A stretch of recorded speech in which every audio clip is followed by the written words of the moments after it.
ಪ್ರಜ್ವಲ್ ಮಾಜಿ car driver Karthik ನನ್ನ ಮಲೇಷ್ಯಾಕ್ಕೆ ಕಳಿಸಿದ ಯಾರು ಅಂದ್ರು ಎಚ್ಡಿಕೆ. ಕುಮಾರಸ್ವಾಮಿ ಮಾತಿಗೆ ಡಿಸಿಎಂ ಡಿಕೆ ಶಿವಕುಮಾರ್ ಆಕ್ರೋಶ ವ್ಯಕ್ತಪಡಿಸಿದ್ದಾರೆ. ನಮ್ಮ ಬ್ರದರ್ ಹೇಳಿದ್ದಾರೆ ಅಂತಂದ್ರೆ ಮಾಹಿತಿ ಗೊತ್ತಿರ್ಬೇಕಲ್ವಾ? ಕಾರ್ತಿಕ್ನ ಕಳಿಸೋಕೆ ನನಗೇನ್ ತಲೆ ಕೆಟ್ಟಿದ್ಯಾ? ಅವರ ತೋಟದ ಮನೆಯಲ್ಲಿ ಏನೇನು ಮಾಡಬಹುದು ಅಂತಹ ಅವಶ್ಯಕತೆ ನನಗಿಲ್ಲ ಅಂತ ಡಿಕೆ ಶಿವಕುಮಾರ್ ಪ್ರತಿಕ್ರಿಯೆ ಕೊಟ್ಟಿದ್ದಾರೆ, ಆಕ್ರೋಶ ವ್ಯಕ್ತಪಡಿಸಿದ್ದಾರೆ ಎಚ್ಡಿಕೆ ಹೇಳಿಕೆಗೆ.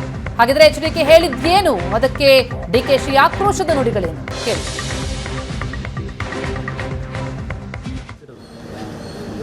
ವಿಷಯ ತಿಳ್ಕೊಳ್ಳಿ. ಮೊದಲು ಅವನು ಎಲ್ಲಿಂದ ವಿಡಿಯೋ ಮಾಡಿ ಬಿಟ್ಟವನು ಇಲ್ಲಿಗೆ ನಿಮಗೆ ಕಳಿಸಿದ್ದಾನೆ, ತೋರಿಸಿದಾರಲ್ಲ. ಒಂದು ರಾತ್ರಿ ತರಾತುರಿ ವಿಡಿಯೋ ಮಾಡಿ ನಿಮ್ಮ ಚಾನಲ್ಗಳಿಗೆ ಕೊಟ್ಟರು. ಯಾರು ಕೊಟ್ಟವರು? ಮಲೇಷ್ಯಾದಲ್ಲಿದ್ದಾನೆ. ಯಾರು ಕಳಿಸಿರೋದು ಮಲೇಷ್ಯಾಗೆ? ಅವನ್ನ ಕಾರ್ತಿಕ್ನ ಅಲ್ಲಿಂದ ವಿಡಿಯೋ ಮಾಡಿ ಕಳಿಸೋದೇನಿದೆ? ನನಗೆ ವಿಷಯಗಳು ಅಷ್ಟು ಸುಲಭವಾಗಿ ಇವ್ರು ಯಾರು ಬಿಟ್ಕೊಡೋಕ್ಕಾಗಲ್ಲ.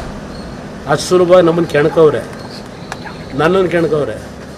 ಈ ಕೆಣಕಿರೋದಕ್ಕೆ ಏನು ಮಾಡಬೇಕು ಅನ್ನೋದು ಗೊತ್ತು. ಇದೆಲ್ಲ ಭಾಳ ನೋಡಿದ್ದೀನಿ. ಅವನು ಎಲ್ಲವನೇ ಅಂತ ಮೊದಲು ಹುಡುಕಿ ಆ ಕಾರ್ತಿಕ್ನ, ಆಮೇಲೆ ಚರ್ಚೆ ಮಾಡಿ. ನಮ್ಮ ಬ್ರದರ್ ಹೇಳಿದ್ರಾ? ಅಚ್ಚಾ ಈಗ ನಮ್ಮ ಬ್ರದರ್ ಹೇಳಿದಾದ್ಮೇಲೆ ನಮ್ಮ ಬ್ರದರ್ಗೆಲ್ಲ ಇನ್ಫಾರ್ಮೇಷನ್ ಗೊತ್ತಿರಬೇಕಲ್ಲ. ಅಲ್ಲಿ ಸೆಂಟ್ರಲಿಂದ ತೊಗೊಳ್ಳಿ, ಯಾರು ಕಳ್ಸವ್ರೆ, ಯಾರು ಮಾಡವ್ರೆ, ಏನು ಎತ್ತ ಅಂತ. ಏನು ನನಗೇನು ತಲೆಕೆಟ್ಟಿದ್ಯಾ? ನನಗೆ ರೋಡಲ್ಲಿ ಫೈಟ್ ಮಾಡ್ತೀನಿ ನಾನು. ಹಿಂದಕ್ಕೆ ಯಾರನ್ನ ಕಳಿಸಿ ಎತ್ತಕ್ಕೆ ಯಾವುದೋ ಒಂದು ತೋಟದಲ್ಲಿ ಮಡಗೋದು, ಇನ್ನೊಂದು ಕಡೆ ಮಾಡೋದು ನನಗೇನು ಅವಶ್ಯಕತೆ ಇಲ್ಲ.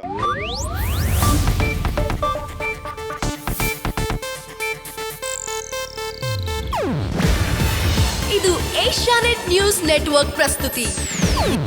ನೀವು ನೋಡ್ತಿದ್ದೀರಾ ಏಷ್ಯಾನೆಟ್ ಸುವರ್ಣ ನ್ಯೂಸ್.